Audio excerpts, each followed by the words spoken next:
오늘은 이 바울이 그 아시아 7교회를 개척하시고는 그 다음에 이제 어떻게 성령님이 그분을 인도하셨나에 대한 공부를 하려고 그래요.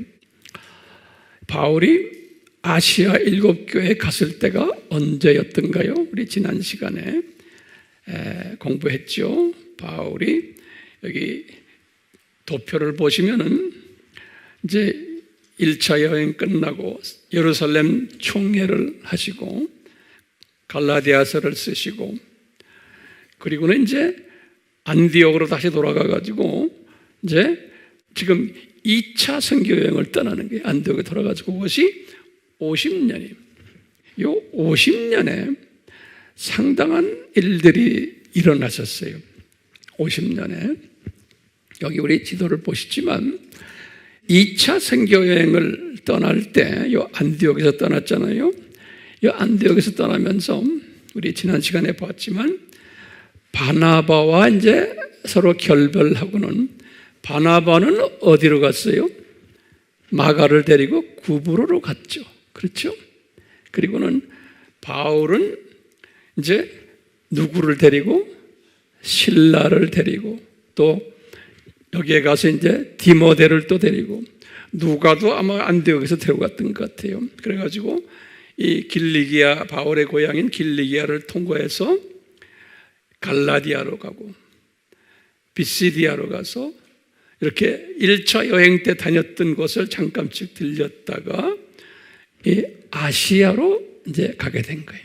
그러니까 여기에서 육지로 해서 이렇게 돌아서 지금 2차 선교 여행입니다. 이렇게 해서 아시아에 도착한 거예요. 아시아에 도착해서 아시아의 교회가 몇 개였어요? 실은 8교회지만 그냥 7교회라 생각하시면 되죠.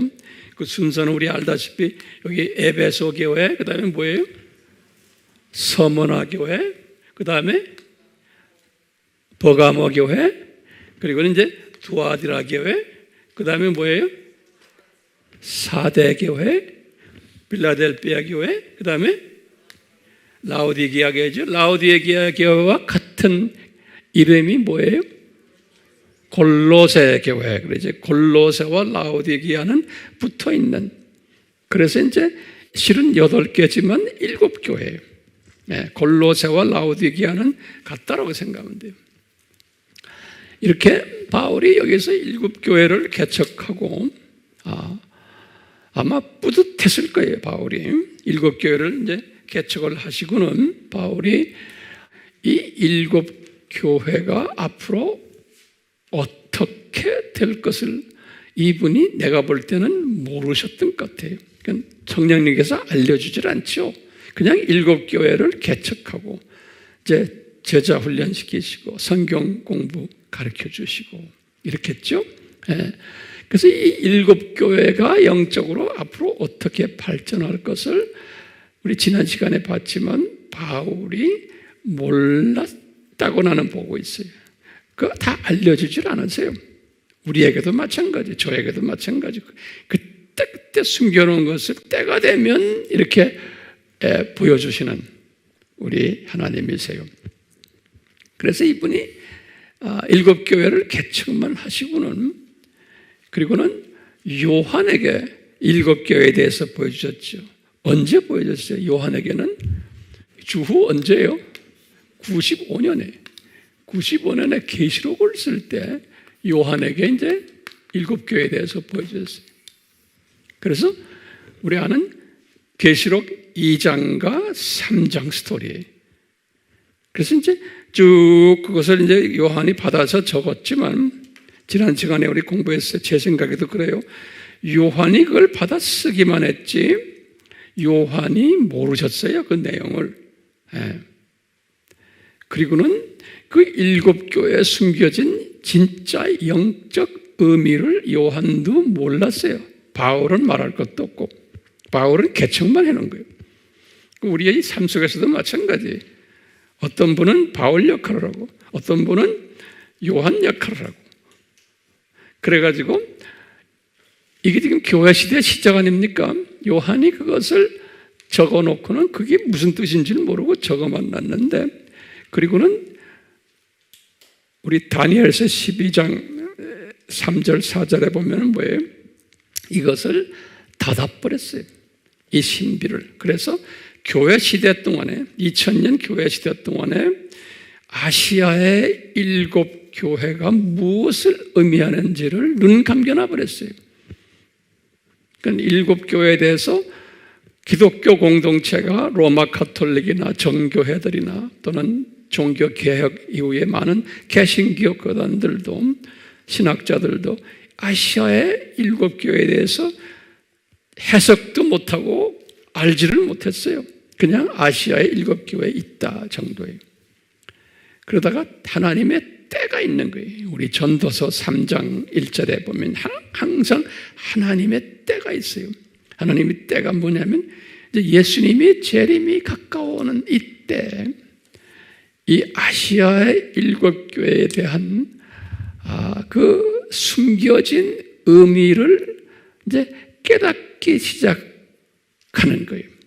그게 이제 20세기에 들어와서 이제 목회자들이나 신학자들이나 이런 분들이 아시아의 7교회를 해석하는 사람들이 나오기 시작한 거예요. 그래서 우리 공부했죠. 크게 두 가지의 해석이 대두가 됐죠. 하나는 세대주의적 해석과 두 번째는 비세대주의적 해석. 뭐라고는 제가 이야기할 필요가 없어요. 지난 시간에 공부했기 때문에. 이렇게 하면서 지금까지 이 두 해석이, 7교회에 대한 해석이 공존하면서 지금까지 오고 있는 거예요. 두 해석이. 네. 그런데 이 7교회 중에서 두 교회만 아주 신실한 교회로 우리가 이제 해석이 되는 거예요. 그 신실한 교회가 서머나 교회와 뭐죠? 빌라델피아 교회. 다들 대형 교회가 아닌 거예요. 조그만 교회들이고 순수하고, 그리고는 힘이 없는, 핍박받는 이런 교회들이라고 요한이 메시지를 받은 거예요. 이 두 교회만 칭찬을 받았던 교회, 두 교회가, 이 두 교회가 칭찬을 받고 나머지 5교회 중에 3교회는 칭찬과 꾸중을 같이 받고, 그리고는 2교회는 꾸중만 받은 교회들이었다라고 우리 공부했어요. 그렇죠?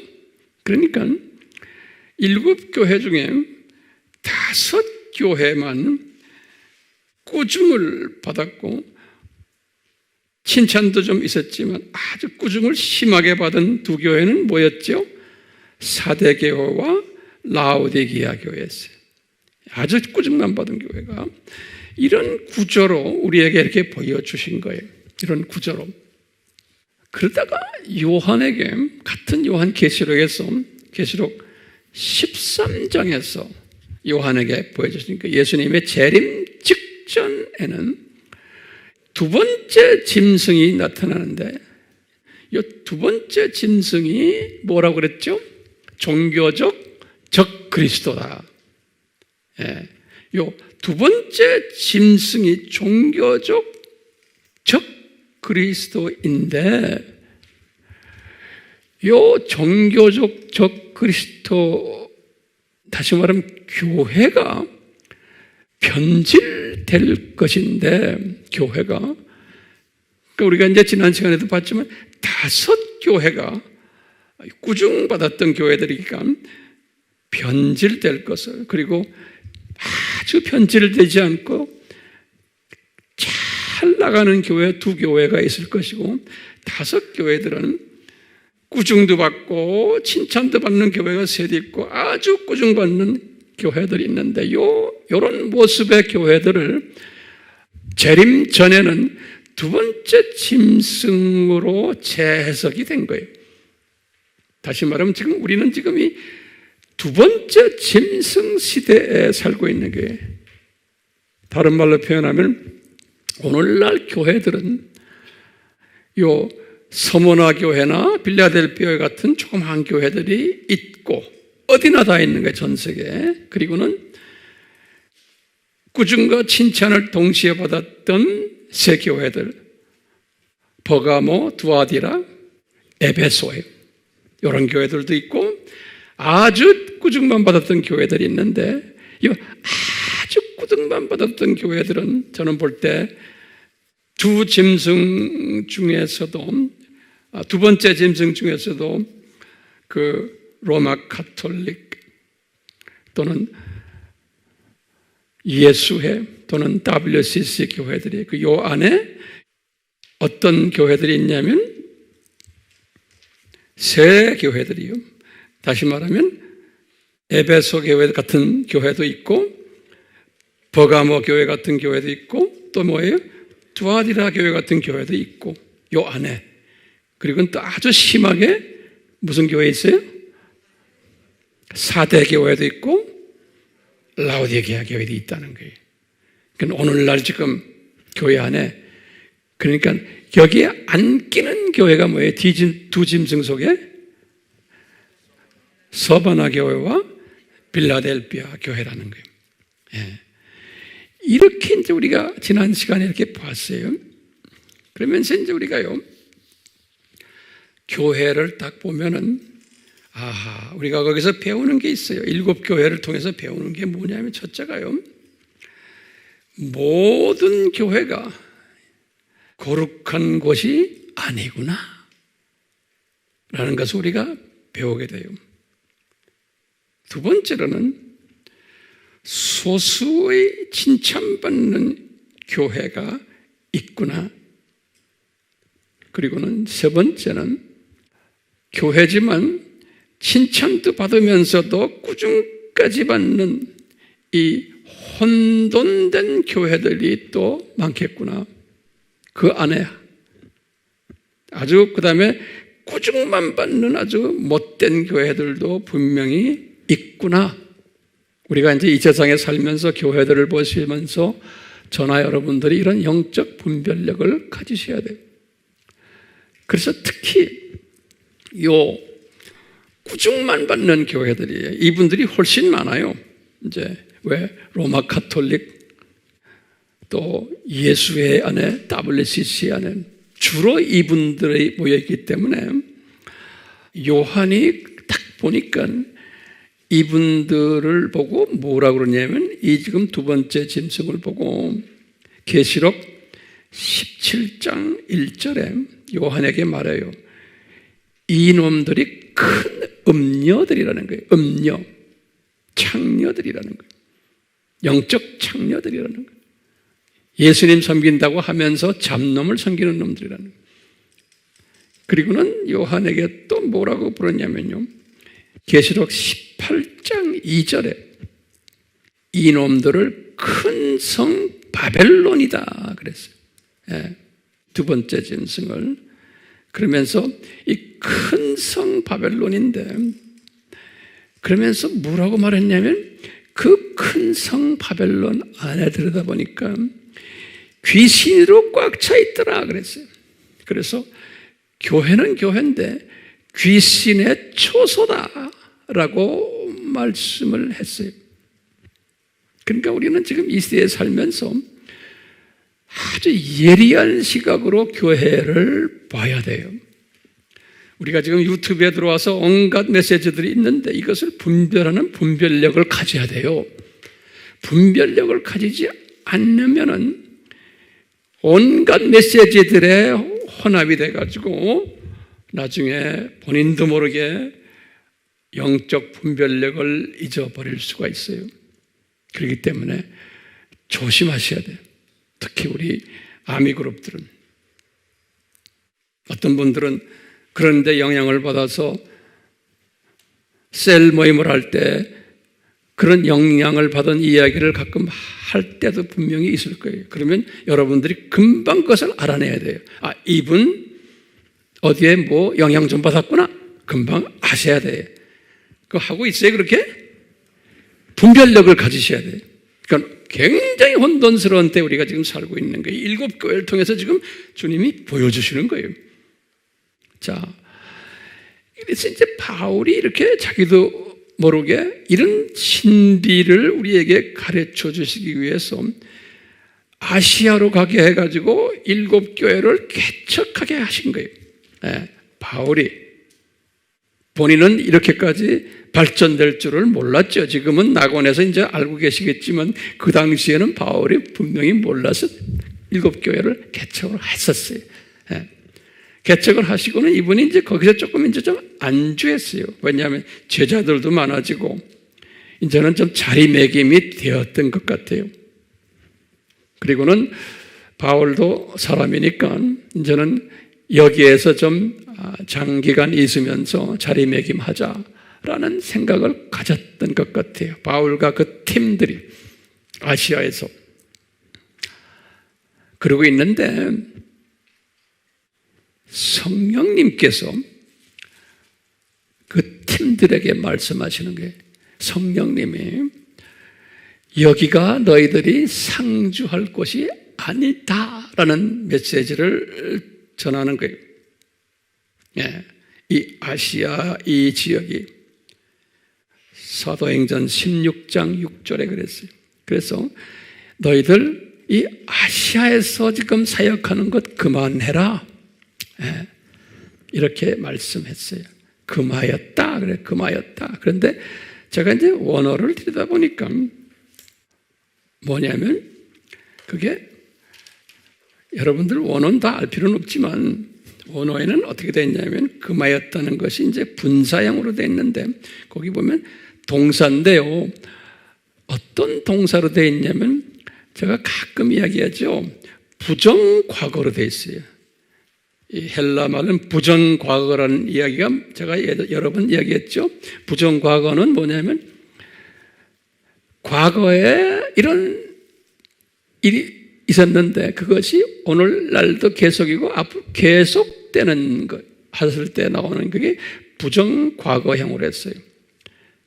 그런데 헬라에는 같은 건데 현재 완료형이 또 있어요. 현재 완료는 뭐냐면 과거에 일어났던 일인데 그것이 쭉 일어나다가 지금 와서 끝났다는 완료됐다는 거예요. 그렇게 해서 분류를 해놨어요. 과거에 있었던 일이지만 현재까지 와서 이게 계속되는 개념. 그게 부정과거라 그래요. 제 말 됐어요? 현재 완료는 뭐예요? 과거에 이런 일들이 지금 와서 끝났다는 완료가 됐다. 그래서 근데 이제 영문법에서는 이 현재 완료를 이 두 개념을 다 포함해요. 영문법에서는 영어는 그러니까 헬라어가 훨씬 더 자상해요. 그래서 왜 부정과거로 했냐? 금했다는 단어가 부정과거로 돼 있어요. 이 말은 뭐냐면 성령님이 그분들이 거기에서 교회 개척하고 이미 시작할 때 성령님이 벌써 그 생각을 하셨다는 거예요. 개척할 때부터 하셔서 지금 때가 돼서 이제는 너희들 그 생각하고 있으니까 앞으로도 거기에 창조를 계속하면 안 된다는 의미가 있어요. 그러니까 떠나야 된다는 의미예요. 떠나야 된다는 거예요. 그게 이제 부정과거예요. 부정과거. 그러면 우리 질문이 있어요. 왜 이곳에서 떠나게 하시는 거예요? 왜냐하면 이분들이 이곳에서 이제 선교 경험도 많이 가지게 됐어요. 또 교회 개척 경험도 이제 가지게 됐어요. 이런 분들에게 너희들 이 터키 지방에 머물지 말아라는 거예요. 이 성령님의 마음속에 뭐 있냐면 요 터키 지방 여기에 머무르지 말고 성령님의 마음은 부정과거에 쭉 여기에 도착하는 그때부터 갖고 있는 마음 성령님은 너희들은 이 유럽으로 가라. 여기가 지금 이스탄불이 여기 있죠. 지금 이스탄불이 절반은 유럽이고 절반은 아시아에 우리 가봤잖아요. 그러듯이 여기 유럽과 아시아의 경계가 여기가 이제 이스탄불인데 그 당시에도 이 바울에게 너는 이 터키 지방 아시아 쪽보다는 저쪽으로 넘어가야 된다라는 생각을, 그런 소원을, 하나님의 뜻을 가지고 계셨어요. 왜냐하면 예수님의 뜻은 뭐냐면 이 유럽 사람들을 사용하셔가지고 세계 복음화를 하시려고 했던 거예요. 이 사도행전 1장 8절의 말씀을 성취하는 과정 속에서 예수님은 유럽 사람을 사용하셔서 그분들로 하여금 문화를 발전시키고 교육을 발전시키고 신학을 발전시켜서 이분들로 하여금 아프리카로 가게 하고 중남미로 가게 하고 아시아로 가게 하고 다 전 세계로 퍼지도록 계획하신 것이 유럽 사람들이에요. 그것을 전지하신 우리 예수님이 다 계획하시고 바울이 이제는 이 일을 이루기 위해서는 아시아에 머무르지 말아라 라는, 그래서 금지 명령을 내리죠. 그렇지만 어디로 가라라는 말씀은 안 하셨어요. 어디를 가라는 말씀은 항상, 그러니까 이런 것을 우리가 우리의 삶 속에서도 대입하는 거예요. 금방 우리는 성질이 급하니까 머물지 말아라 그러면 어디 가요? 하고 탁 보여주세요. 뭐 보여주세요.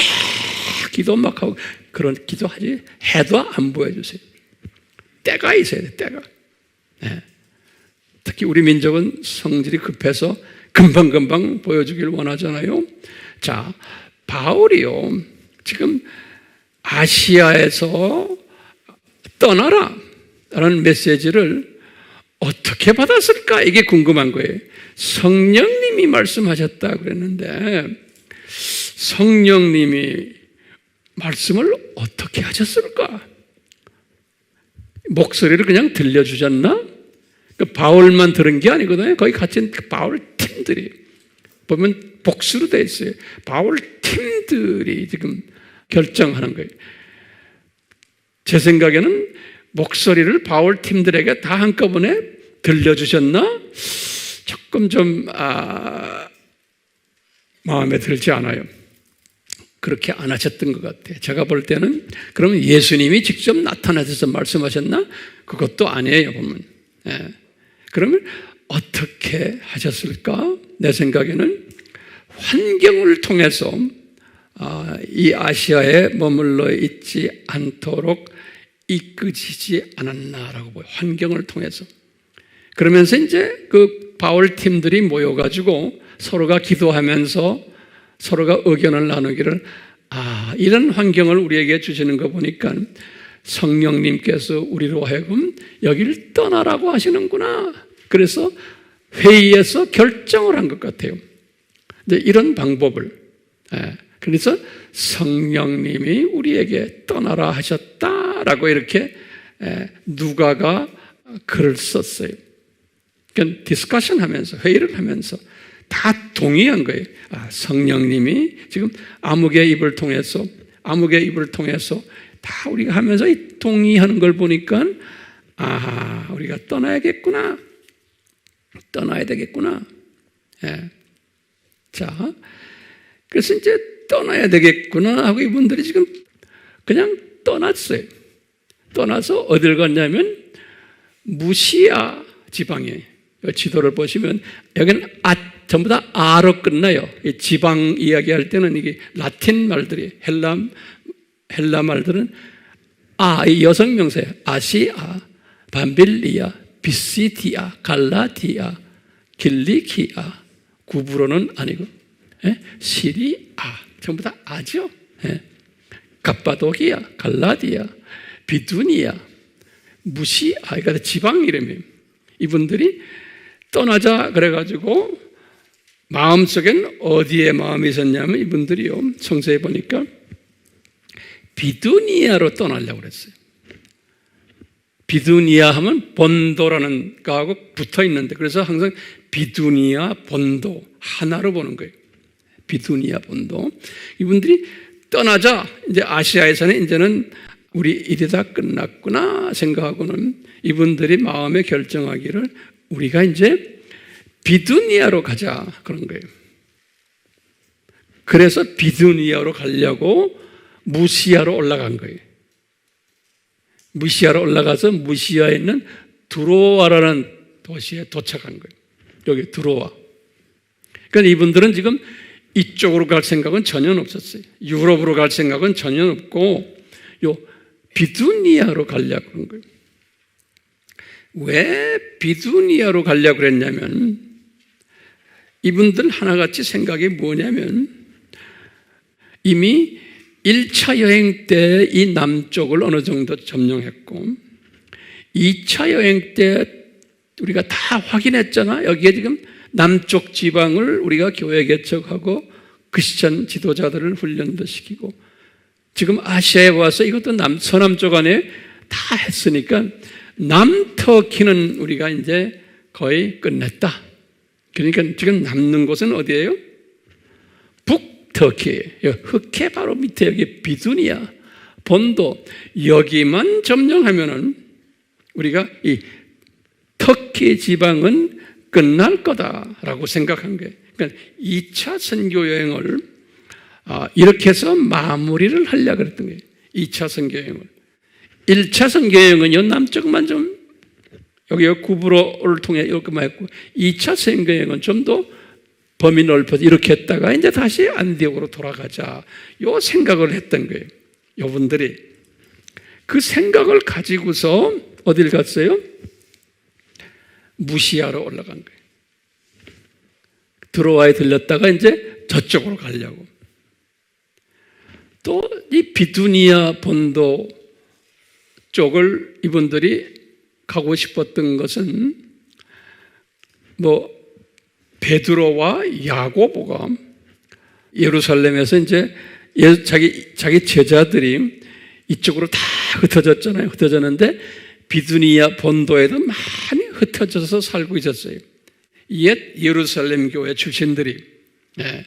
그렇기 때문에 그쪽으로 가면은 이미 이 크리스찬들도 거기에 좀 있고 베드로 팀들도 있고 야고보 팀들도 있으니까 그쪽으로 가면 좋겠다라고 생각했던 것 같아요. 그것이 논리적으로도 맞고. 네. 그래서 이제 그쪽으로 갈 걸 마음에 다 결정하고 이제 행동으로 취했는데 드로아에 딱 도착해서 여기서 있는데 갑자기 예수님의 영이 말씀하셨다 그런 말이 나와요. 성서에서는 처음으로 성령님을 예수님의 영 이렇게 표현했어요. 예수님의 영이 이들에게 드로아에서 말씀하시는 거예요. 네, 말씀하시기를 너희들 비두니아로 이제 가지 말아라. 비두니아로. 그러고 있는데 바울이 그날 밤 잠을 자는데 꿈에 마게도니아 사람의 비전을 보게 된 거예요. 네, 마게도니아 사람의 비전을 바울이. 그러니까 이 마게도니아가 여기 아닙니까? 이 마게도니아 이 사람의 비전을 딱 보여주시는 거예요. 비전을 보여주시면서 그분이 뭐라 그러죠? 우리 마게도니아로 오십시오. 그 다음에 우리를 좀 도와주십시오. 예, 이렇게 부탁하는 장면이 우리 잘 아는 이야기들이죠. 예, 이렇게 이제 하는 거예요. 밤에 이 마게도니아 비전을 본 거예요. 바울이 이 마게도니아의 비전을 딱 본 후에 자기 팀들을 모았어요. 모아가지고 내가 이렇게 마게도니아 비전을 보았다. 우리가 비두니아로 가려고 지금 했는데 그거 못 가게 하시더니 이제는 마게도니아로 가게 하시는구나. 그러니까 예수님의 입장에서는 비두니아는 이미 그쪽은 베드로 팀들과 야고보 팀들이 다 점령을 어느 정도 했기 때문에 바울까지 갈 필요가 없는 거예요. 나중에 우리가 그 베드로 전서 1장 1절에 보면은 베드로의 그 제자들이 어디에서 일하는 게 나와요. 그랬어요. 이 비두니아 본도로, 아시아로, 길리기아로, 갑바도기아로, 갈라디아로 흩어져 있는 내 제자들아, 이런 말이 나와요. 그러니까 베드로 팀들이, 야고보도 마찬가지예요. 흩어진 12지파들을, 그러면서 49년에 이미 많이 흩어진 사람들에게 야고보서를 썼어요. 그렇기 때문에 야고보 팀들과 베드로 팀들은 이 터키 지방을 어느 정도 점령을 했었어요. 하나님이 그렇게 하셨어요. 점령을 시켜놨어요. 그렇기 때문에 바울에게는 요 아시아의 7교회를 한 다음에 여기에서 머무르지 말고 너는 아시아 7교회를 개척한 목적이 있었다. 그 목적은 제가 아까 말씀드렸죠. 그것만 해놓고는 네 할 일은 뭐냐? 너는 저쪽으로 가려고 그러지만 거기는 네 사역지가 아니다. 그러면서 이제 마게도니아 환상을 보여준 거. 다시 말하면 너는 유럽을 복음화 하는 일에 네 사역이 있다라고 본 거예요. 그래서 이 팀들과 같이 나눴는데 이 팀들의 특색을 보면 참 신기해요. 이제 이렇게 나누니까 이분들에게 바울이 그랬죠. 우리가 천상 유럽 대륙으로 넘어가자. 거기는 언어도 다르고 우리와 모습도 다르고 문화가 다른 대륙이야. 거기 가기를 싫어하는 사람들이. 그렇지만 이렇게 보여주시니 가야겠다. 그럴 때 이 팀들 모두가 다 동의한 것이 참 기가 막혀요. 이 갇힌 주님의 일을 하면서 이렇게 선교지에서 의견이 분분하면 참 어렵죠. 그런데 성령님께서는 이 동의한 것을 보면, 그래서 이 팀들의 특색을 제가 한 10가지로 이렇게 봤어요. 이것이 우리의 삶 속에서도 그대로 적용이 돼요. 유럽 복음화를 위해서 하나님이 이 팀들이 아름답게 구성되어 있는 것을 알 수가 있어요. 첫 번째는 이 특징이 뭐냐면요, 마게도니아 비전을 보았다고 바울이 말할 때 한 사람도 의심하지를 않았어요. 의심하지를. 두 번째는 이분들이 바울의 영성을 높이 평가를 했어요. 그러니까 바울의 말을 잘 들었어요. 세 번째는 바울의 리더십을 높이 평가했어요. 네 번째로 바울의 인격을 높이 평가했어요. 다섯 번째로 바울의 리더십에 순종했어요. 여섯 번째로 순종도 주저하지 않고 즉시 순종했어요. 즉시. 기가 막힌 그룹이. 일곱 번째로 의견이 분분하지가 않았어요. 의견이 분분하지가 않았어요. 그러니까 하나님이 쓰시는 그룹들 보면 말이 많지 않아요. 지도자의 지시에 의해서 딱딱 움직이는 그룹들이에요. 여덟 번째죠. 목표가 분명했어요. 왜냐하면 마게도니아 사람이 와서 우리를 도우시오. 우리에게 당신의 복음을 전해주세요. 이렇게 말했거든요. 그러니까 목표가 분명한 거예요. 가는 것이 목표가 그 목표 때문에. 아홉 번째는 한 마음이었다. 이 목표를 가지고. 열 번째는 지금 이 유럽은 그 당시에 미전도 족속 대륙이에요.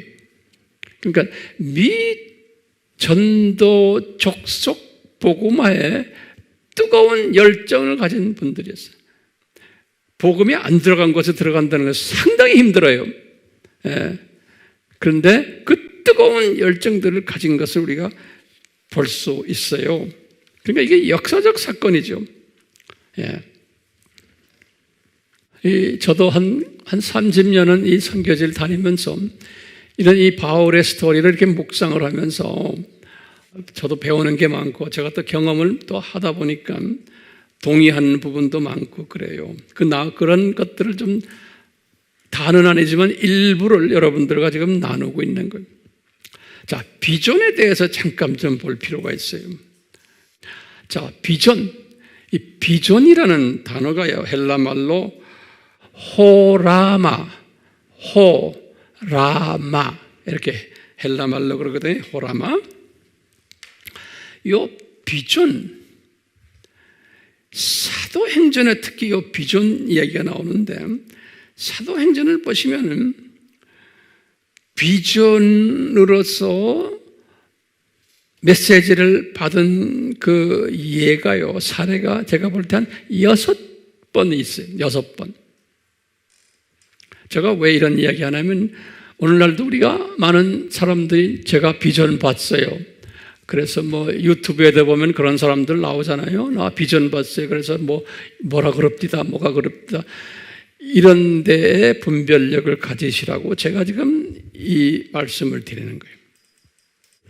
함부로 비전 봤다고 해서 그 비전 다가 진짜가 아닐 수가 있기 때문에 그런 거예요. 비전은 함부로 보여주질 않아요. 그렇기 때문에 이 사도행전에서 이제 우리가 그걸 볼 수가 있어요. 어떤 경우에 어떤 사람들에게 무슨 목적으로 비전을 보여주시냐에 그것을 우리가 이제 한번 잠깐 볼 필요가 있어요. 사도행전에 몇 가지 예가 있다고요? 6가지 예가 있어요. 비전이요. 비전은 꿈하고 달라요.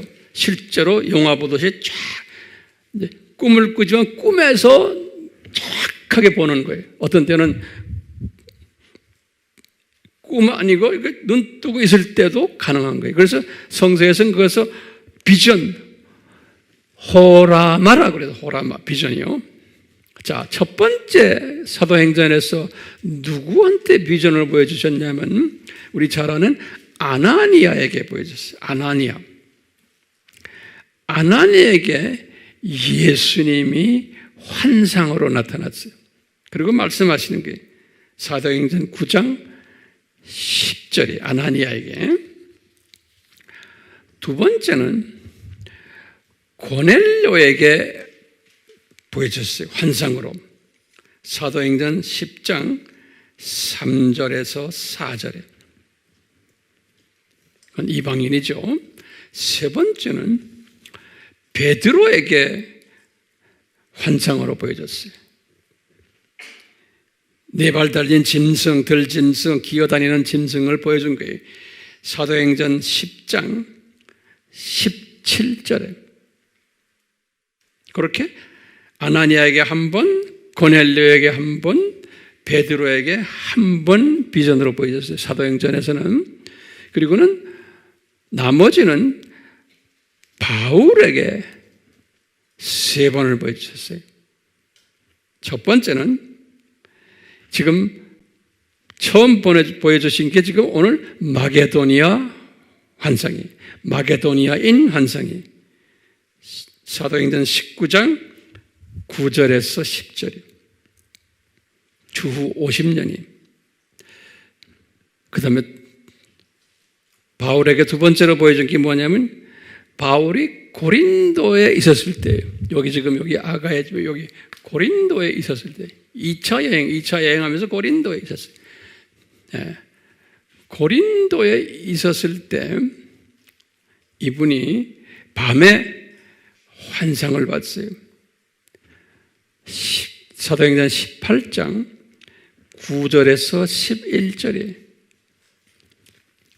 고린도에 있었을 때 뭐라고 그러시냐면 이분 보고 그러시는 거예요. 예수님이 이 도시에 내 백성이 많단다 그러는 거예요. 이 도시에 내 백성이 많기 때문에 너는 두려워하지 말고 이 도시에서 열심히 복음 전파해라. 내가 너와 함께한다. 아무도 너를 건드리지 못할 거다 그러시는 거예요. 예수님께서. 그러면서 이 말씀을 받고서 바울이 1년 6개월을 이 도시에서 머물렀어요. 고린도에서. 이 말씀 때문에. 지금 바울이 몇 번째 환상이? 두 번째 환상이 바울이 경험한 환상. 첫 번째가 마게도니아인 비전, 두 번째가 고린도에서의 예수님 만나는 게 됐죠? 세 번째 바울이 경험한 것은 바울이 이제 3차 선교여행 끝나고 예루살렘에 들렀다가 예루살렘에서 가이사오라 해서 이제는 이분이 어디로 갈 거예요? 이분이 로마로 가는 길에 어떻게 됐어요? 태풍을 만나, 태풍. 사도행전 27장 23절에서 24절에 태풍을 만났을 때 하나님의 천사가 바울에게 한밤중에 나타났다 그랬어요. 그러니까 바울에게는 다 한밤중에 나타났어요. 세 번 다 가요. 그런데 보니까 바울이 나타났다는 말을 어떻게 이야기했냐면 배에 있는 사람들에게 그래서 내가 섬기는 하나님의 사자가 그랬어요. 그러니까 예수님이었구나 그러는 거예요. 바울이 섬기는 사자는 예수님이에요. 그러니까 메신저, 앙겔로스, 천사로 나타났는데 예수님이 바울에게 나타나서 하시는 말씀이 바울아 두려워 말라. 내가 반드시 로마에 도착해서 가이사라 황제 앞에 서야 한단다. 이렇게 말씀하시는 거예요. 그러니까 바울이 확신을 가진 거예요. 이 배가 파손되지 않겠구나. 그래서 이것을 배에 탄 사람들에게 말씀하신 걸 우리가 알 수 있어요. 그러니까 바울이 몇 번이에요? 3번 환상을 본 거예요. 자, 그러면 우리 질문이 있어요. 어떤 사람들에게 지금 사도행전을 우리가 지금 보면서요. 어떤 사람들에게 환상을 보여주시는가? 우리가 보면요. 우리 아나니아를 딱 봐요. 아나니아를 딱 보면은 아나니아에게 환상을 보여준 것이 그 목적이 어디에 있어요? 아나니아가 높임을 받기 위해서예요? 아니에요. 예? 이 목적이 뭐예요? 아나니아에게 환상을 보여준 것은 바울이 로마 제국 복음화에 기름 부음을 받은 일꾼이라는 것을 확인시켜 주기 위해서인 거예요. 제 말 잘 따라하세요? 그러니까 로마 제국 복음화에 요긴한 사자라는 것을 보여주기 위해서 환상을 보여준 거예요. 그러니까 모든 게 다 로마 제국 복음화예요. 세계 복음화에 참여하는 사람들을 향한 격려 차원에서 확인 차원에서 아나니아에게 보여주신 거예요. 두 번째 고넬료에게 보여주신 것도 보면 고넬료에게 환상을 보여주실 때 고넬료가 환상을 본 내용이 뭐예요? 저 밑에 있는 요바에 있는 베드로를 너한테 모셔와라 라는 환상이에요. 그러니까요 고넬료가 잘나서가 아니고 베드로를 하나님의 쓰시기 위해서인데 베드로를 어떻게 쓰시느냐? 나중에 이제 그 다음 세 번째 환상이 베드로인데요. 베드로가 유대인 복음화만이 아니고 이방인 복음화도 베드로가 해야 된다는 것을 보여주시기 위해서 고넬료를 사용해서 고넬료에게 베드로를 자기 앞에 보내기 위해서 환상을 고넬료에게 보여주신 거예요. 그와 동시에 같은 때 세 번째로 베드로에게 또 환상이 나타난 거예요. 베드로에게 환상을 보여주셨어요. 예수님께서 베드로에게 뭘 보여줬어요? 베드로야, 지금 내가 너한테 보이는 이 동물들, 그 이방인 음식들이야. 그리고 나 이거 먹지 못합니다. 그러니까 너 이거 먹어야 된다. 이 말씀은 뭐예요? 너가 유대인만 복음화하는 사람이 아니다.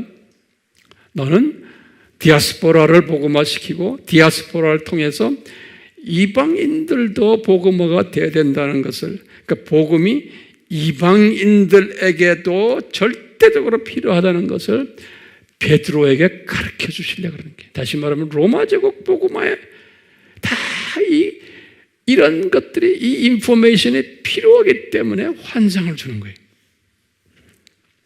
그냥 어떤 개인에게 먼저 점쳐주는 것, 뭐 저 사람 사업 잘 될까, 저 사람 뭐 성공할까 말까, 이런 환상이 이런 거 아니에요. 점쟁이들은 그런 걸 가지고 점을 치잖아요.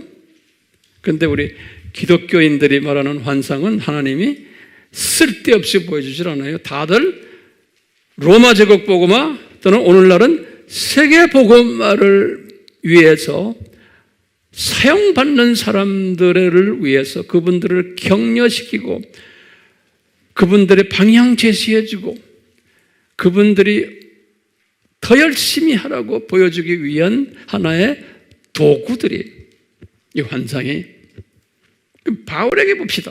바울이 받은 세 가지 환상을 보여요. 바울이 마게도니아 환상을 오늘 본 거예요. 마게도니아 사람을 본 환상은 무슨 목적이에요? 바울이 잘나서가 아니잖아요. 뭐예요? 로마 제국 복음화를 위해, 유럽 복음화를 위해서 그랬기 때문에 넌 꼭 가야 된다는 것을. 너 비두니아나 본도 쪽으로 가지 말고 그것은 딴 분들이 하게 하고 너는 저쪽으로 넘어가야 된다는 거예요. 다른 대륙으로.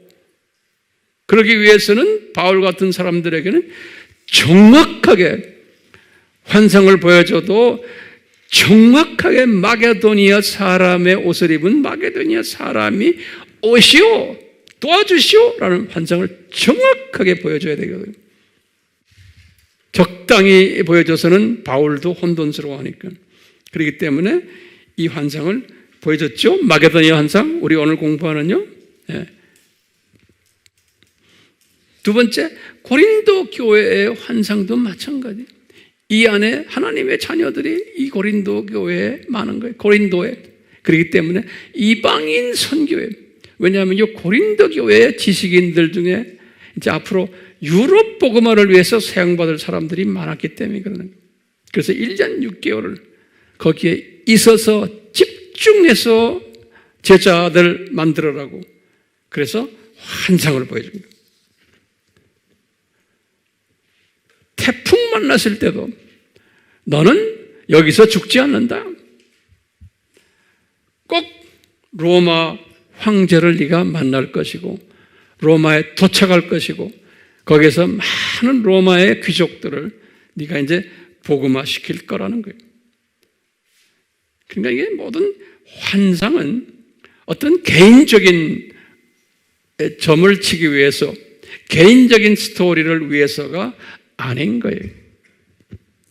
제가 이 선교센터를 이렇게 지어놓고 예전에 이 짓기 전에 여러 가지 이제 이런 걸 볼 때 주님께서 저에게 이 땅이, 이 수지 땅이 무슨 일을 할 것인 것을 여러 사람들을 통해서 저에게 가르쳐 줬어요.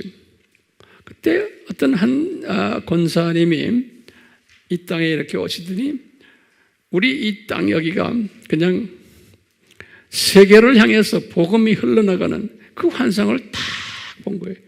25년 전 얘기. 그 당시에는 아무것도 없었을 때. 그러면서 황 목사님 여기서 그런 일이 일어날 겁니다. 그러는 거예요. 또는 아프리카의 한 어떤 목사님이 아프리카 사람이에요. 여기 이제 우리 외국인 신학교가 있으니까 와서 보더니 딱 자기에게 환상이 보인다는 거예요. 이것이 세계 복음화 센터가 된다는 거예요. 예. 그래서 이런 그 환상, 이런 경험들을 바울에게도 보여주셨지만 이런 걸 다 보여주셨어요. 그러니까 나의 약한 부분은 보여주지 않고 내가 복음을 위해서 해야 될 부분만 보여주시는 거예요. 그러니까 환상이라는 것은 그분의 해야 할 부분, 특히 복음과 관계돼서 해야 할 부분들을 보여주는 거지 이분의 부족한 부분을 보여주는 건 아니에요.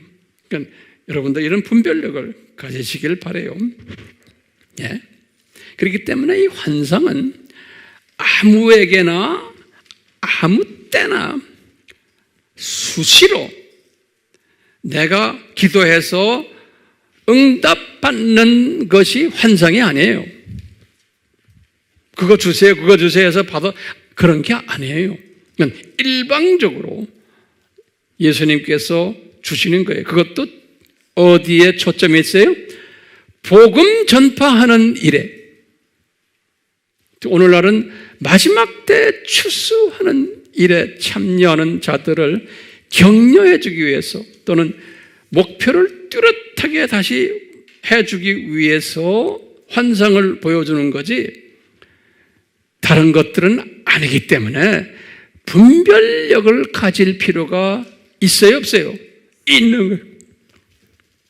아무나 환상 봤다고 거기에 그냥 가까이 대고 나도 좀 말해주세요 이렇게 하면 안 돼요. 네. 자, 참고로 거기 좀 적으세요. 하나님이 우리에게 말씀을 하실 때 제가 볼 때는 한 10가지 정도로 10가지의 다양한 모습으로 우리에게 말씀하시는 것 같아요. 제가 정리를 해보니까 첫 번째는 이렇게 환상으로 보여주시는 방법이 하나가 있죠. 두 번째는 꿈으로도 보여주세요. 세 번째는 우리 마음의 소원을 줘가지고 바울이 이런 이야기를 많이 마음의 소원을 주시는 그것도 우리에게 말씀하시는 거예요. 네 번째는 환경을 통해서 또 말씀하시고 다섯 번째로는 우리가 성경 말씀을 통해서 내가 성경을 상고하다가 또는 성경이 나에게 이렇게 알려줄 때가 있어요. 성경 말씀을 통해서 저는 이 성경 말씀을 통해서 예수님의 음성을 많이 들어요. 예컨대 주님 이런 일 이거 어떻게 하죠? 주님의 뜻이 어디 계십니까? 나에게 가르쳐 주시고 꼭 성경 말씀을 나에게 딱 주세요. 그럼 내가 성경을 딱 펼쳐서 보면 거기에 예수님의 말씀이 그대로 있어요. 저는 아주 요 재미가 톡톡 있어요. 우리 팀들도 아마 그런 분들 많을 거예요. 예. 제가 지금 첫 번째 꿈, 소원, 그 다음에 환경, 성경 말씀, 여섯 번째는 뭐냐면 설교 말씀. 목사님의 설교를 통해서도 하나님의 음성을 듣는 분들도 계세요. 그리고는 일곱 번째는 주변의 사람들을 통해서 항상 우리가 영적으로 깨어있는 사람은 예수 믿는 사람이나 예수 안 믿는 사람이나 주변 사람들이 말하는 거나 그런 것을 항상 이렇게 귀담아 들어요. 저분을 통해서도 나에게 말씀하시거든요. 항상 이렇게 저는 귀담아 들어요. 여덟 번째는 주변의 사건들을 통해서 그러니까 모든 지금 일어나는 일들, 주변의 사건들 이런 것들을 통해서도 말씀하시기 때문에 항상 우리가 귀담아 듣는 거예요. 아홉 번째는 이 사회 환경을 통해서 정치, 경제, 문화, 기타 등등 모든 이런 일들을 통해서 우리가 예수님의 음성을 듣는 거예요. 열 번째 마지막으로는 직접 예언자들을 통해서도 들을 수가 있어요. 예. 그렇기 때문에 예언자들을 통해서 들을 때 우리가 항상 점검해야 되는 것이 있어요. 점검해야 돼요. 첫 번째는 그 예언자, 그분의 영성을, 그분의 영적 통찰력과 또 이분의 인격을 항상 점검해야 돼요. 그 다음에 두 번째요. 설교를 통해서도 들었잖아요. 그럴 때 항상 설교자를 점검해야 돼요. 그 설교자의 영성과 영적 통찰력과 인격을 체크를 해야 돼요. 세 번째는 다른 사람만 체크하는 것이 나를 체크를 해야 돼요. 나를. 내가 지금 이 하나님의 음성을 지금 이런 사람들을 통해서 듣는다라고 볼 때 내가 지금 과연 이 하나님의 말씀을 들을 그릇이 됐는가? 그러니까 나의 영성, 나의 인격, 나의 영적 통찰력을 점검해야 돼요. 나는 준비 안 됐는데 아무리 메시지가 와야 안 돼요. 그러니까 내가 그 받을 그릇이 돼야 돼요. 그래야지만 그게 정확히 되는 거예요. 마지막으로 네 번째는 이렇게 받은 후에 항상 바울이 그랬어요. 고린도전서 14장 3절에 이 하나님의 이 말씀을 받은 자는 항상 평강이 있어요. 그리고 내가 격려를 받고 그 다음에 내가 덕을 받아요. 다시 말하면 내 영성이 살아나는 거예요. 내가 살아나는 거예요. 또 내가 영적으로 더 성장되는 거예요. 이 메시지가 나에게 그렇기 때문에 이 부분 잊지 마셔야 돼요. 그러니까 하나님의 메시지를 전할 때 오늘은 우리가 환상을 그 주요 멤버들에게 허락하셨는데 환상을 허락하셨는데 우리 사도행전에 지금 보니까 다 목적이 로마 제국 복음화를 위해서 이분들에게 이렇게 환상으로 보여주신 거예요. 그렇기 때문에 이분들이 항상 이 환상을 보고 거기에 순종했던 모습을 우리는 알 수가 있어요. 근데 이제 마지막 제가 한마디만요. 왜 아시아에서 이분들이 저쪽 비두기아를 가려고 했을 때, 다시 말하면 바울이 터키 복음화를 위해서 하려고 했을 때 이제 그만해라 했을까요? 터키 복음화를 위해서 할 때 그만해라 그랬어요. 그러니까 하나님께서 볼 때는 터키 복음화는 그 정도면 된다라고 보신 것 같아요. 요 터키의 교회들을 통해서 유럽 복음화의 기틀을 만들었어요. 그러니까 유럽 복음화가 터키를 통해서 돼요. 그래서 터키가 유럽 복음화의 요람이라고 저는 보고 있어요. 그래서 이미 터키는 복음화가 어느 정도 됐기 때문에 요 터키를 사용해서 이제는 저쪽 유럽으로 뛰어야 된다는 거예요. 왜냐하면 유럽이야말로 세계 복음화를 하는 유럽인 거예요. 유럽이. 그렇기 때문에 우리 예수님의 마음은 터키는 어느 정도 이제는 준비됐다. 그렇기 때문에 이제는 유럽의 복음화를 위해서 이 터키 사람들아 그쪽으로 투자를 해라 이게.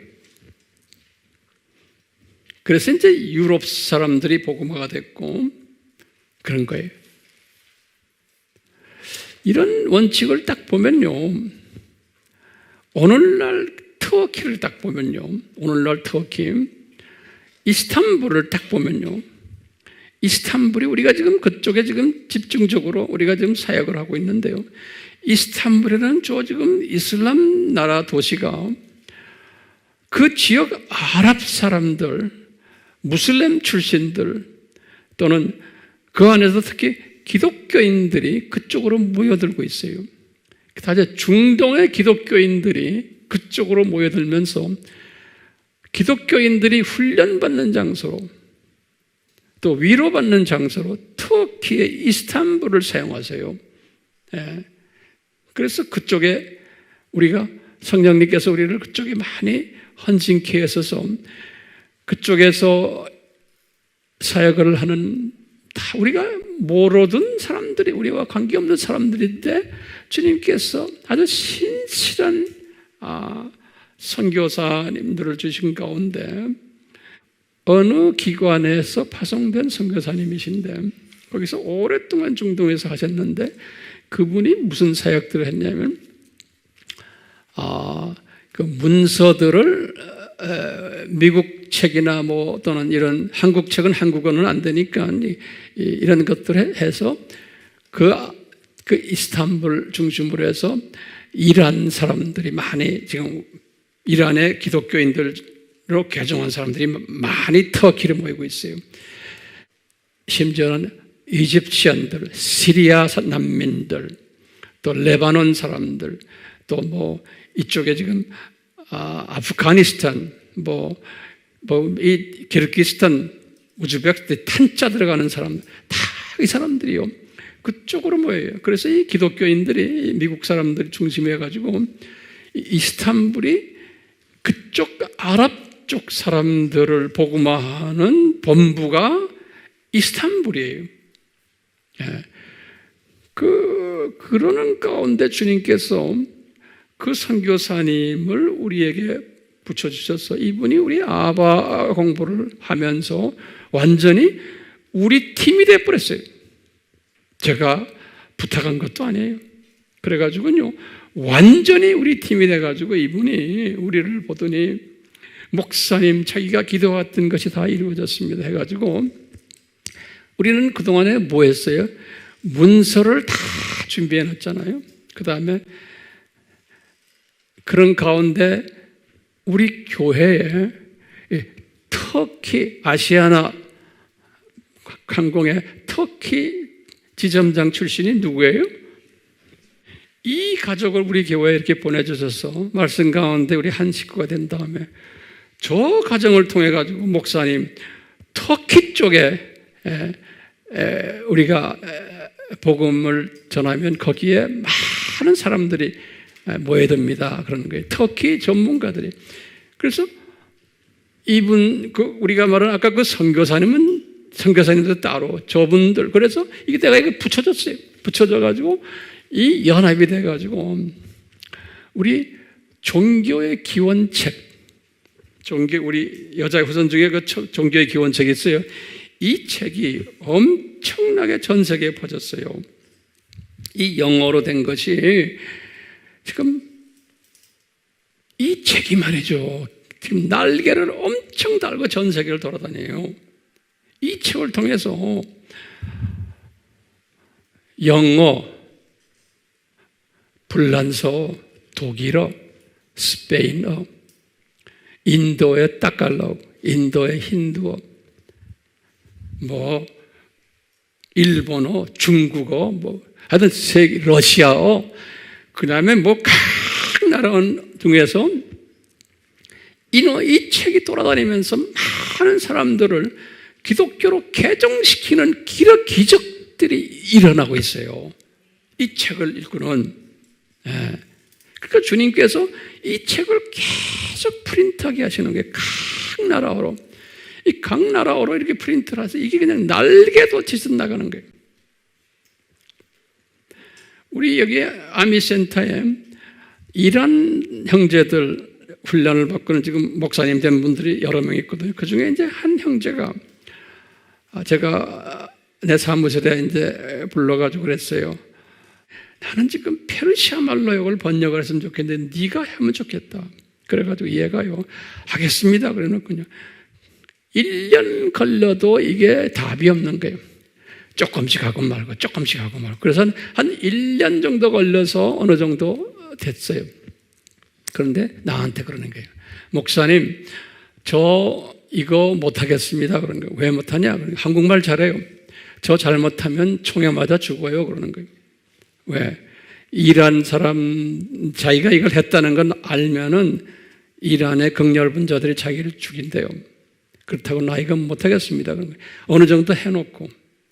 그래서 내가 이스탄불에 딱 가보니까 지금 이라니안 사람들이 개종해가지고 기독교로 개종해서 엄청 흘러나오고 있어요.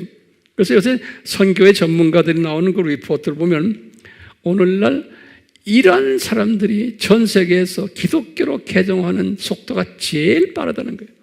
이란이. 예. 그 이란은 페르시아 나라 아닙니까? 구약에서 보면 이스라엘을 도왔던 나라예요. 지금 이란이 저렇게 악하게 놀지만 그 안에서 복음화가 되는 하나님의 백성들이 엄청 나오고 있어요. 우리가 상상 밖이에요. 그러니까 이 사람들이 우리 문서 또 우리 이 VCD 뭐 이런 것들 가지고 그냥 공부하는 사람들이 엄청 많아가지고 끝없이 책을 더 만들어 주십시오. 그런데 이런 책을 이 형제가 여기서 지금 만들다 말아버렸잖아요. 그것을 우리가 터키에 보낸 거예요. 그 터키에 있는 터키 사람이 이제 우리 팀들이 그것을 이란 사람이 그걸 정리하고 이란 책으로 만들었어요. 그 벌써 몇 년 전 이야기인데 그래가지고 그게 난리를 치는데 일주일 전에도 또 연락이 왔어요. 또 몇천 권 만들어야겠습니다. 그러니까 몇천 권씩 만드는 게 지금 한두 번이 아니에요. 그러면서 이 아미센터에서요, 이 날라간 이것들이 지금 뭐 이제는 상상을 초월해요. 특히 지금 이스탄불 쪽에 중국은 중국대로, 각 나라, 소련은 소련대로, 각 나라마다 지금 아프리카 뭐 할 거 없어요. 그래서 그 일에 우리 스태프들이 바쁘고 현장에서 일하는 우리 스태프들도 굉장히 바빠요. 티벳도 그렇고 부탄도 그렇고 네팔도 그렇고 방글라데시 뭐 다 무시무시하게 바빠요. 지금 이런 코비드-19 가운데서 여러분들 그렇게 바쁘게 뛸 필요는 없어요. 여러분들은 뭐 해야 돼? 기도로. 잊지 말고 기도로 동참하세요. 얼마나 좋은 기회예요. 이 선교에 동참하는 엄청난 기회. 그거 안 하시면 안 해도 괜찮아요. 여러분들이 안 해도 주님은 하세요. 근데 해왔어요, 그동안에. 여러분들 기도 하나도 안 해도. 근데 하면은 내가 복 받는 거예요. 그런 장을 지금 깔아놨잖아요, 주님께서요. 그러니까 열심히 하시고, 그리고 성령님의 감동이 있으면 헌금도 하세요. 그러면요, 우리 교회는 여러분도 알잖아요. 우리는 여러분들의 헌금을 한 푼도 만지지 않아요. 한 푼도요. 저는 1,000원도 안 만져요. 어디 들어온 누가 했는지도 몰라요. 저는 체크도 안 해요. 이 돈이 어딜 가요? 다 선교지로 나가요. 그러니까 책 만들고 뭐 만들고 하는데 지금 다 나가고 있어요. 제가 한마디만 더 할게요. 이 필리핀이라는 나라예요. 필리핀은 로마 카톨릭이 가지고 번성한 나라 아닙니까? 근데 그 안에 또 개신교도 우리보다 더 번성해요. 근데 이 필리핀 사람들은 영어를 자유자재로 하는 사람들이에요. 그렇기 때문에요, 이 필리핀 사람들은 세계 어디를 던져놔도 통역이 필요 없는 사람들이에요. 그러다가 이 필리핀 사람들은 성품이 심각하지 않아요. 항상 하하 웃고요. 모든 사람과 관계를 편하게 해주는 성품이 있어요. 많이 동양 사람인데 서양화된 사람들, 이 사람들, 필리핀 사람들이. 그 사고방식도 그렇고. 한 가지 단점이 있다면, 이거 뭐라 그럴까요? 끝맺음을 잘 못하는. 그걸 우리나라 말이 뭐죠? 용두사미. 오케이. 그런 부분이 좀 있어요. 일하다 보면은. 그런데 지금 전 세계 필리핀 사람들이 overseas worker라고 그래요. overseas worker. 해외에 일하는 필리핀 사람들이 전 세계에 1,000만 명 있어요. 1,000만 명. 이분들이 그냥 이민 간 사람들이 아니고 노동자로, 그러니까 막노동하는 게 아니고요. 이 사람들이 영어를 잘하고 성품이 싹싹하고 이러니까 중동에는 왕족들 안에 가사 노동자, 어린아이 봐주는 이러기 유치원 선생 할 것 없이 이 유럽부터 시작해서 이 아시아 각 나라 또 중동에 또 말할 것 없이 나가 있는 게 엄청나게 많아요. 필리핀 사람들이. 그래서 이제 필리핀은 oversea worker라고 해서 그 내각 장관이 하나 있어요. 그 부서 장관이 하나 있을 정도에 전문적으로 하는데요. 항상 저는 마음에 이 필리핀 사람들을 미셔너리화 시켜놓으면 엄청난 일들을 할 수 있는 사람들인데 우리보다도 더 항상 마음을 가지고 있었어요. 20년을. 그래서 필리핀에 가서 가끔 내가 이제 지도자들에게 이제 세미나 할 때 되면 꼭 이 말을 해. 너희들은 특별한 족속들이다. 그러면 할렐루야, 아멘하고 해요. 많이 하고 있어요. 필리핀 사람들 선교사들도 많이 해보냈는데 우리가 지금 이제 필리핀에 좀 투자를 하려고 그래요. 필리핀에. 내가 때가 되면 제가 여러분들에게 이제 말씀드리겠지만, 그래서 주님께서 이 필리핀 우리 디렉터가 약 한 달 전에 주님 나라에 갔어요. 필리핀의 우리 디렉터가 연세가 나보다도 좀 많아요. 근데 이제 공인회계사 출신인데 우리 이 자리에서 목사 안수 받은 사람이에요. 근데 주님 나라에 갔어요. 근데 이분이 주님 나라에 가면서 주님이 나에게 탁 주시는 게 이제는 필리핀을 새로 디자인해라. 그래서 본격적으로 필리핀 사람들을 전 세계에 뿌려라. 그래서 지금 그 일을 제가 지금 기도 중에 지금 하고 있어요. 근데 때가 되면 내가 여러분들에게 이제 설명해 드릴 거예요. 자, 여러분들, 제가 이제 설교를 끝나겠는데, 황 목사님 지금 나이가 몇 살인데 아직도 젊은 사람처럼 이야기하나요?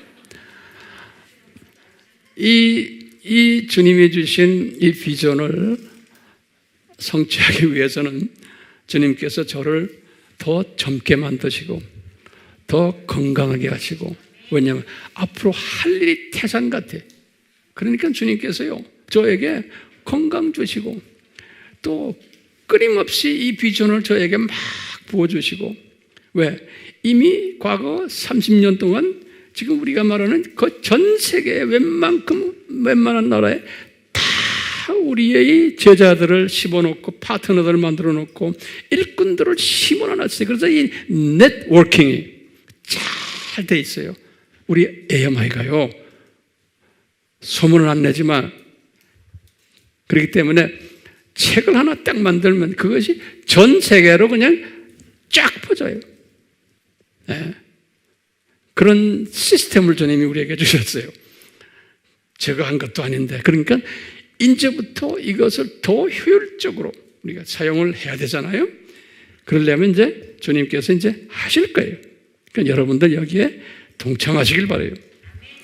오늘 바울이 마게도니아 사람을 환상으로 보여줘서 그거는 똑같아요. 우리에게도 지금 이 환상을, 마게도니아 환상을 보여주셔서 바울이 이제 우리가 다음 시간에 좀 더 구체적으로 보겠지만 이제 유럽 복음화를 뚫고 나간 것처럼 우리도 이제 이런 일을 앞으로 더 할 거예요. 아멘? 기대하시고 기도로, 물질로, 정성으로 참여하세요. 아멘? 아멘 했어요. 감사한 것은 우리 어머니가 제일 목소리가 커. 젊은 사람들은 뭐야? 이 어머니의 이 목소리 살아있어요. 90이 돼가는 어머니가. 그러니까요, 나이가 90이 됐는데도 이 스피릿이 있는 거예요. 40, 50 된 여자분들이요, 저 스피릿을 좀 받으세요. 아멘. 예수님, 우리에게 저 어머니 스피릿을 주시옵소서. 아멘. 예수님의 이름으로 기도합니다. 아멘.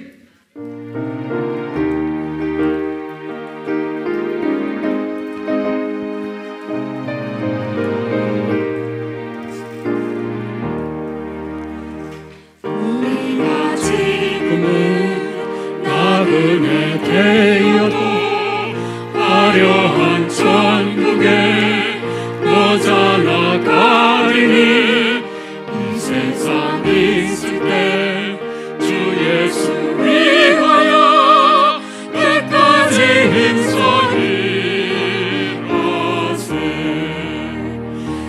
내게 부탁하시니 천사도 흠모하겠네.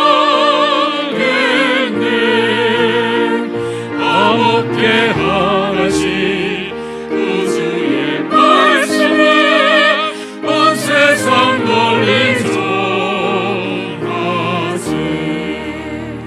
주 예수 말씀이 온 세상 만민을 흉악한 죄에서 떠나라 하시니 이 말씀 듣고서 새 생명 하더라. 이 기쁜 소식 전하세. 주 내게 부탁하시네. 천사도 흠모하겠네. 아홉개 하나씩 구주의 말씀을 온 세상 널리 전하세. 영생의 복락과 전국의 갈 길을 남백성 알도록 나가서 전하세. 주 예수 말씀이 이 복음 전하라. 우리에게 부탁하셨네. 주 내게 부탁하시네. 천사도 흠모하겠네. 아홉개 하나씩 구주의 말씀을 온 세상 널리 전하세. 제가 엊그제 금요일에 대전에 갔다 왔어요. 대전의 모 호텔에서 대한예수교장로교 합동 사당동 합동이 아니고 또 합동교단이라고 있어요. 그 다음에 이제 호헌교단이라고 있고요. 이 교단의 목회자들이 저를 초청해서 세미나를 인도해 달라고 그래서 제가 세미나를 하고 왔어요. 이 세미나를 통해서 제가 하나님 나라가 무엇이며 누가 이 하나님 나라를 소유하는가라는 말씀을 전했거든요. 전했더니 그곳에 참석했던 목사님들이 반응이 새로운 것을 깨달았다고, 너무나 좋다고요 그랬어요. 그래서 이분들이 이것을 자기네 교단 웹에 올려놨는데 이 영상을 보면은 기독교가 어떤 종교고 이 세대가 어떤 때인 것을 이렇게 정돈이 되는 그러한 메시지가 거기에 숨겨 있어요. 그래서 한번 자세히 보시고 많은 사람들에게 이것을 디지털로 넘겨주시길 바라요. 주님의 영광을 위해서예요. 지금 이 시간은 우리 예수 그리스도의 무한하신 은혜와 아버지 하나님의 극진하신 사랑하심과 성령님이 이 디지털 미셔너리로서의 역할을 잘 감당하는, 또 우리가 지금 주님이 뿌려놓으신 우리가 섬기는 모든 미션 필드에 그 미션 필드의 형제 자매들을 잘 섬기는 일에 성령님의 감화감동이 항상 있으시기를 예수님의 이름으로 축원하옵나이다. 아멘.